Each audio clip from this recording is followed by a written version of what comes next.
For today's ESG webinar, we have our senior investment analyst, Ryan Hamilton. Take it away, Ryan. Thanks so much, Ashley. Really appreciate it. So over the last year, if not several years, ESG has definitely been a hot topic. We continue to see more and more news articles and stories being written about ESG. And especially over the last 3 months, we did a webinar talking about some of the new resources coming to RPAG, including MSCI's ESG fund ratings.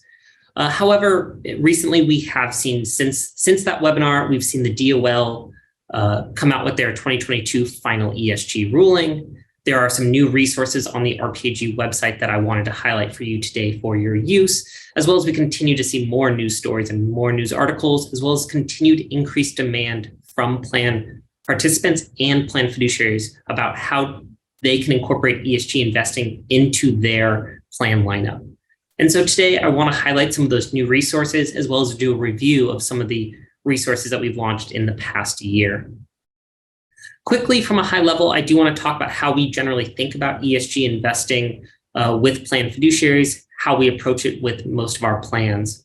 Right now, we definitely view ESG investing as a topic, really reactive. We think about which of our clients would either have an interest based on conversations that we've had with them in the past, or when they bring it up to us as a committee. This isn't a topic we are proactively bringing to all of our clients, but rather really picking and choosing which of our clients we think have the most interest in ESG, have expressed interest in the past, or have questions and want to discuss it at the committee level.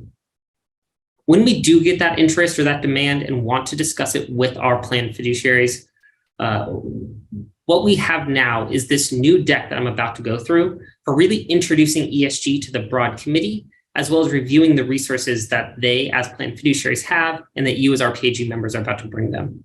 So like I said, this is a new deck that just came out in the last month that is available on the RPAG Resource Center. And when I have clients that have interest in ESG and I want to talk about it with them, this is really that first meeting or first introduction deck to talk about ESG, what it is, how they can introduce it to their plan committees, how they can think about it at the committee level, and really address their participant questions or interests that they see come in.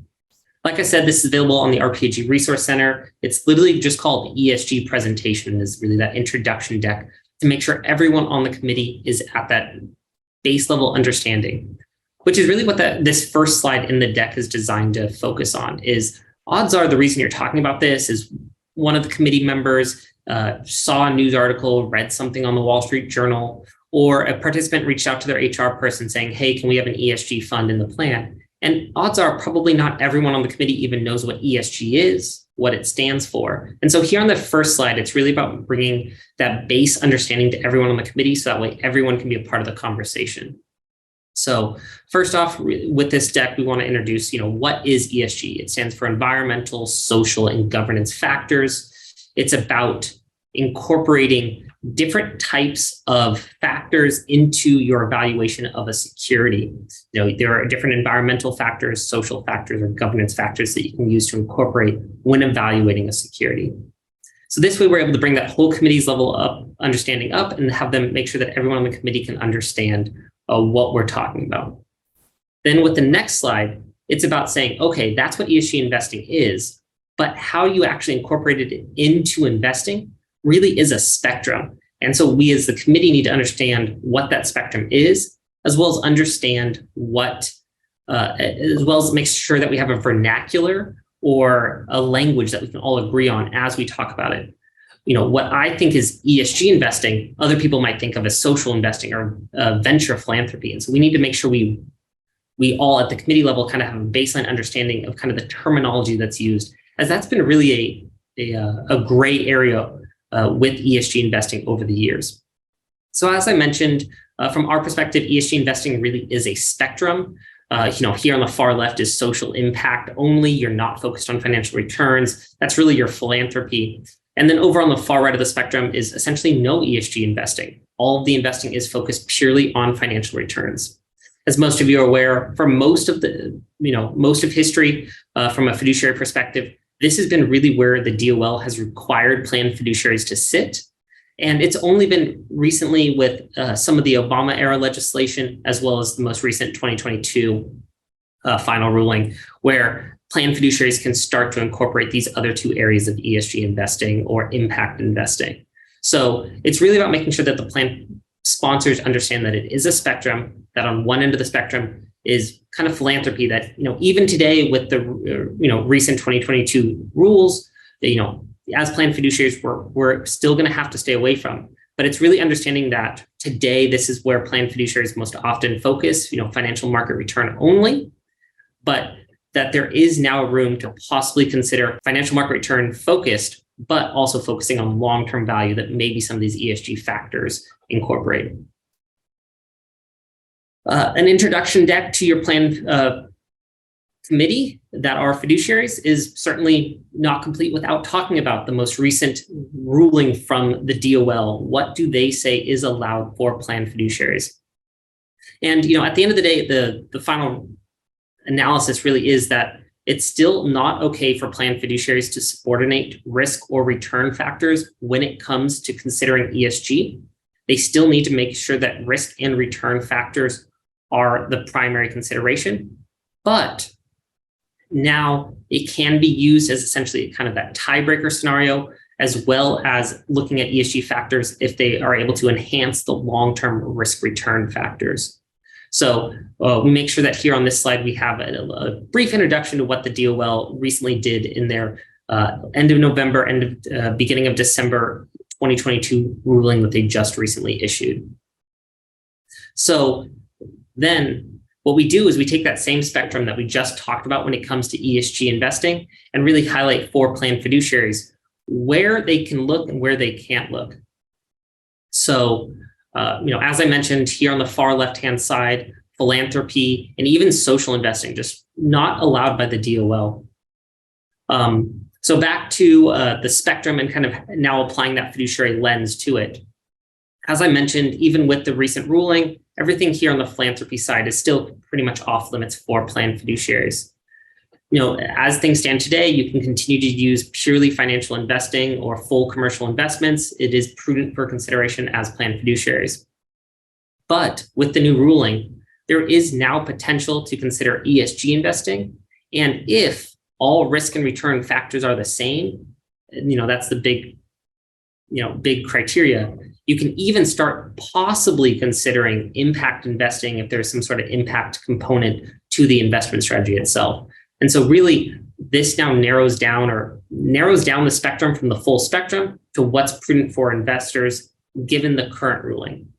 One thing to comment on that we still are highlighting to our plan fiduciaries, and is a big reason why we aren't necessarily being proactive about bringing this to all plan sponsors, and instead really only bringing this to plan sponsors who have had demand or have had interest, is that while this is called, the final ruling, our expectation is that there's been, or we know there's been several final rulings over the last few years, and our expectation is that this will probably continue to be, a political football going forward. And so we aren't necessarily recommending this to all plans. And we do want to make sure that the plan sponsors that we are bringing this to their attention is that while this is the current rules, we do know that there is room for change going forward. So then after we've talked about, okay, here's what ESG investing is, here's how it can be incorporated into a 401k or retirement plan, we then want to talk to our plan sponsors about what resources we as RPAG members are able to bring them. And so that's what leads into the MSCI ESG report. And one thing we want to make sure is, really highlight why we chose MSCI, why as RPAG, we think they're one of the best partners to be partnering with to bring these resources. And so this is definitely a chance to show that as RPAG members, we have access to the biggest ESG raters out there, that we have some of the best partners. And so we definitely like to advertise this, the strong relationship we have with MSCI and how strong of an ESG leader they are. They have a 12-year track record. They've been doing this for more than a decade of rating securities from an ESG perspective. They're one of the biggest leaders when it comes to ESG indexes. Similarly, that they have vast coverage. They're rating almost 700,000 equity and fixed income securities globally. Fixed income securities are definitely one of the most important, and we'll talk about that here in a few minutes when we actually look at the report, that making sure that they have that broad coverage in the fixed income space to make sure that their fund ratings are robust. And then one of the other great things that we like with MSCI is that they use a variety of data sources. They use both the company reported ESG reports as well as using alternative data sources and pull data from other data providers on board size, tenure, election standards. And so it's really great to advertise that we're not just using company reported data, but also using other data sources to really evaluate these companies from their ESG perspectives. Similarly, no intro to ESG and intro to the MSCI ESG ratings is complete without talking about how MSCI actually rates the securities. So this is a kind of a brief introduction that we'd like to provide to plan sponsors. MSCI rates securities on essentially 35 key metrics that really focus on specific metrics that are appropriate to that specific industry and that specific sub-industry. So all securities get rated on these same governance pillars as they're essentially applicable to all securities out there. But when it comes to E and S, not all of these criteria are appropriate for all types of companies. So here they give you an example in the soft drink sub-industry, think Coca-Cola. The important metrics are, carbon footprint, packaging material and waste, water stress, as well as, health and safety, product safety and quality. Electronic waste, probably not as appropriate or important when you're evaluating Coca-Cola for their ESG footprint as it would be if you are evaluating, Apple or some other technology hardware producing company and having to evaluate them from a electronic waste perspective. And so while they have a variety of key metrics that they evaluate these companies on, each industry and sub-industry is then customized or re-weighted based on what's most appropriate to that company. So that's how they rate the individual securities. Then the RPAG report, ESG report shows you the fund ratings. And essentially the ESG fund ratings is a weighted average of the underlying securities. So security one in the fund, has a E score of 2.5, an S score of 3.3, and a G score of 5.2. Company A might have, depending on the industry and sub-industry, environmental might be an important part of that industry, whereas social, not quite as impactful and not quite as important. And so they weight each pillar differently. And then they also evaluate the position weighted. So if security A is a large position in the portfolio, it will have a higher weight on the final ESG score for the portfolio than security D that only has a 10% weight.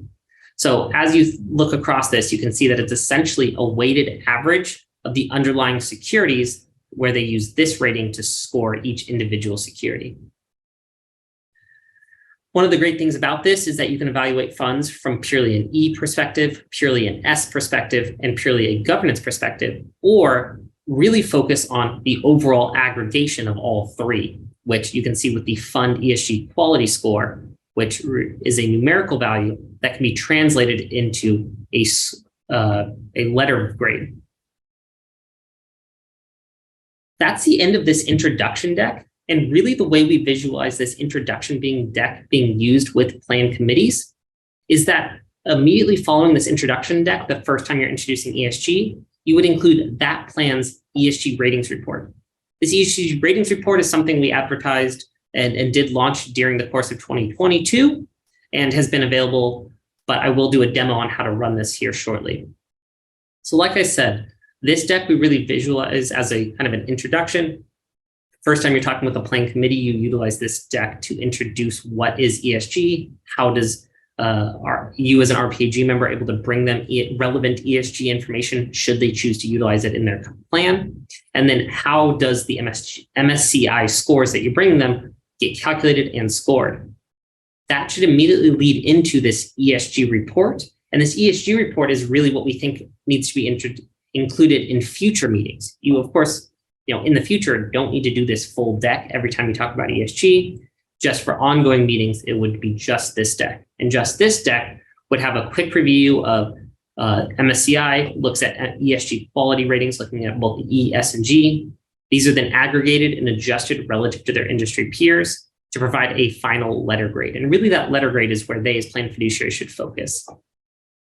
We also give a quick cheat sheet of what do those numerical values translate to. You can really think of this in terms of the scorecard. Essentially anything scoring average or better, kind of view it as a 7, views acceptably. And you can see essentially there are laggards out there. And if you score a laggard, that'd be kind of viewed as, up for removal, or maybe not keeping up with their ESG metrics. And so really easy, quick to understand, simple color scoring, letter grades kind of ties along with roughly bond ratings. Granted, this would be considered high yield, but in general, essentially double B or better in the ESG ratings is viewed as average or acceptable.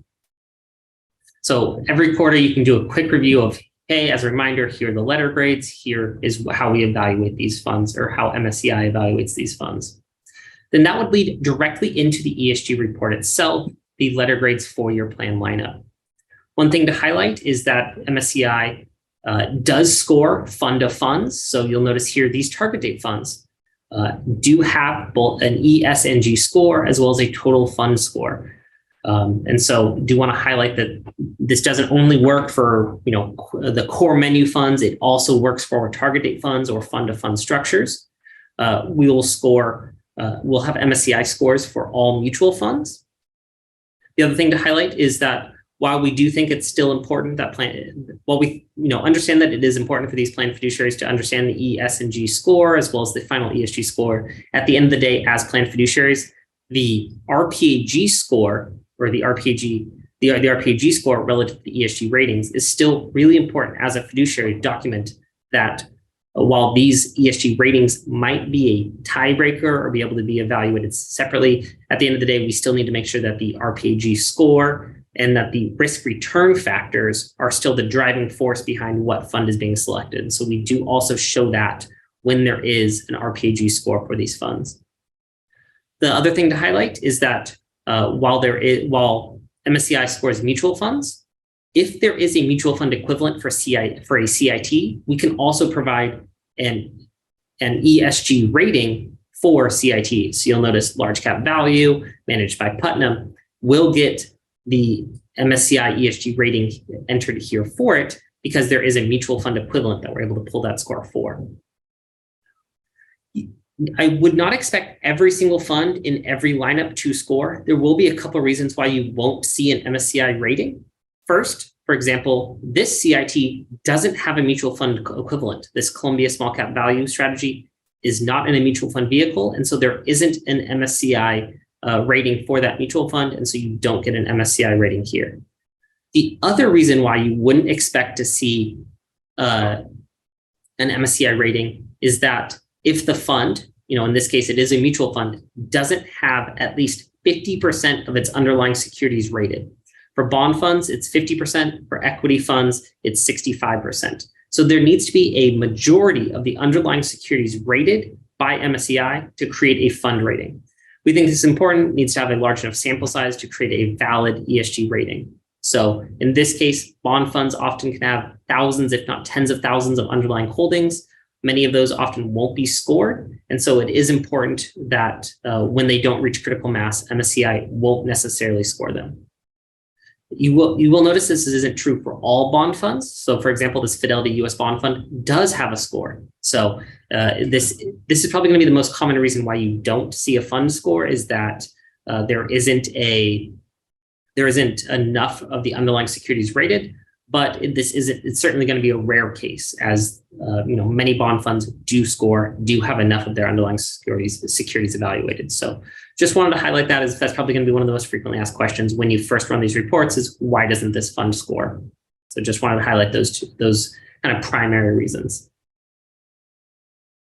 With that, if you're anything like me, the first time you go to present this report to a client, you probably want to know as much as you can about the MSCI rating methodology. Be prepared for any question a planning committee might come up with. And so with that, I will quickly run through this MSCI ratings deck. That being said, we had MSCI on for a webinar back on November 17th. That webinar is posted on the Video Learning Center. It's called Future of ESG Investing is Here. I highly recommend, before presenting this to a planning committee, joining that webinar, going to the Video Learning Center and watching that webinar. MSCI's portion is about 15 minutes. It's a very quick watch, and it's a great way to really understand how their ratings work. And so that way you're ready for any questions your plan fiduciaries may ask you as you're introducing this topic. Like I said, though, I'll run through it very quickly. It's a lot of what I just talked about with this introduction deck, as we did use a lot of the slides from here to create that deck. So really the process for rating a company is they first evaluate it at the industry level. They create that peer set, the peer data set, evaluate companies at the industry level, and they determine what are the key issues for that industry. Then they make sure that they establish key issue weights. Okay, which of these issues is most important? Which of these issues are the least important? And so as they evaluate each individual security, they start first at the industry level, then move to the sub-industry level, and then rate that individual security based on that information, based on the key weights they've determined for important key ESG issues for that industry. Then they move on to the company level. They evaluate what those ESG risk exposures are for the company, how that company is evaluating that risk management, evaluating their exposure to those ESG risks and how they're managing them, and then compare that to their peers to create that final ESG company grade that we focus on. So as a reminder, the ESG fund ratings is, we have a AAA, AA leader. This was all presented in the report that can be presented on an ongoing basis. So nothing new here. And then the example of, how do we move from an individual security rating to the final fund rating? And so I already ran through this example, but like I said, watch that webinar presented by MSCI, and they'll dive deep into how they create a weighted average score, weighted average exposure for a pillar, and then create the final E, S, and G scores, as well as the fund ESG quality score. So MSCI is constantly updating their ESG information, and then that gets fed into the RPAG system on a quarterly basis. So at the same time that we do our scores, 10 business days after quarter end, when we update the new quarter scores, we also incorporate any updates to the MSCI rating for all funds. So that's done on a quarterly basis. So MSCI is constantly updating theirs. That gets fed into the RPAG system quarterly. So with that, I do think it's important to take a quick look in the RPAG system, show you where all of this information can be found, as well as how you can run this ESG information in your reports. So in here, if you have a plan and a plan lineup already set up, it's as simple as coming down here to the reports scorecard feature, and you're able to quickly run ESG ratings reports for any client. You can generate it in PDF, publish it to their briefcase. You can also do it for past quarters. So very easy to just run a one-off report, and literally that's how I generated this ESG rating methodology report if you want it as a standalone document. As I said, normally what we would see it used is as a part of the fiduciary investment review. So in the fiduciary investment review, you've created a fiduciary investment review, you've gone through steps 1, 2, and you're in the final build report stage. You use, maybe your own template or your standard RPAG template. Here underneath the investments tab, you can see there's both an ESG scorecard methodology and an ESG rating report that can be inserted into the report. And so it's as simple as drag and dropping. So here, scorecard methodology. After you've talked about your plan scorecard, you're able to insert the ESG scorecard methodology and insert the ESG ratings themselves. So both of these will insert this essentially 5-page document into your FIR for use. Very simple, very easy to use. And that way you're able to insert it right into the FIR that you're presenting to your plan committee.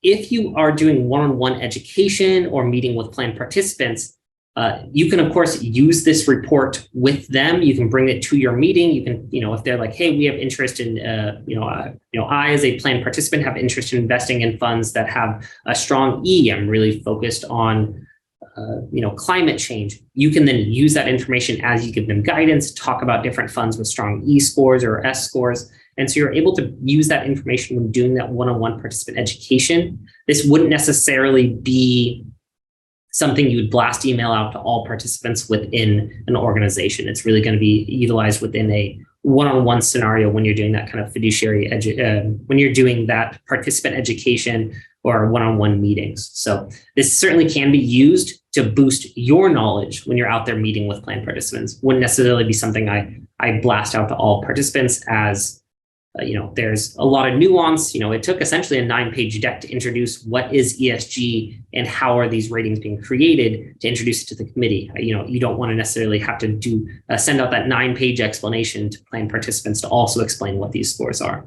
So that's really why we think this report's best used at the committee level and can be distributed there. For plan participants, I think it's really ammunition in your, another arrow in your quiver when you're meeting with plan participants. If that's something they want to talk about, wouldn't be something we would distribute kind of broadly to plan participants.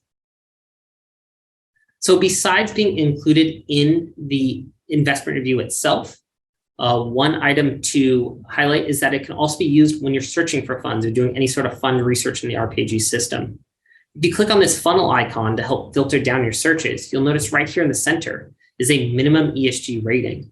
And so say this is an important criteria for a plan sponsor that you're doing searches for, you can come in here and say, okay, I only want ESG funds that have, a AA or better score. Those leaders with that, from the earlier criteria. And I'm doing the search and let's say large cap value. Then you can come in here, put in those filters, and then with the search feature, it's only going to return those funds with a minimum ESG rating of AA or better. It'll still give you this normal criteria, funds that score 10 or better here at the top, with the tiebreaker being information ratio. You'll notice JP Morgan US value, Putnam large cap value, all kind of lead the pack here with scores of 10s with high information ratio scores, but they also need to meet that minimum filter of an ESG rating of AAA or AA, as the minimum ESG rating needs to be AA or better. So just a reminder here for everyone is that there is the way to implement this ESG filter or ESG score into your fund research. And then similarly, if you want to run, after you've selected the funds you want to run, you can come in here and hit select report and then run that ESG report from the fund research feature. So you hit download and it would download that ESG report that we talked about earlier. Then, like I mentioned, the last two items, this ESG webinar, essentially the introduction to ESG deck that I really think is kind of best utilized for the first time you're meeting with plan sponsors and trying to introduce this as a topic. That is available in the resource center called Introduction to ESG. It falls under the Investment Due Diligence tab. And then if you want to do a deep dive into MSCI's methodology, in the video learning center, there is that the future of ESG investing is here video. Both of these can be searched just here from the search tab. You can type in ESG, you can type in the future of ESG to find that video or ESG presentation, and these reports should come up. So just want to highlight where these resources can be found, that there are a variety of resources out there for your use. With that kind of wraps up all of my prepared remarks. Thank you everyone for joining us today. We hope you learned a lot. And if you still have questions, please reach out to support@rpag.com and they'll be happy to answer any questions that you have.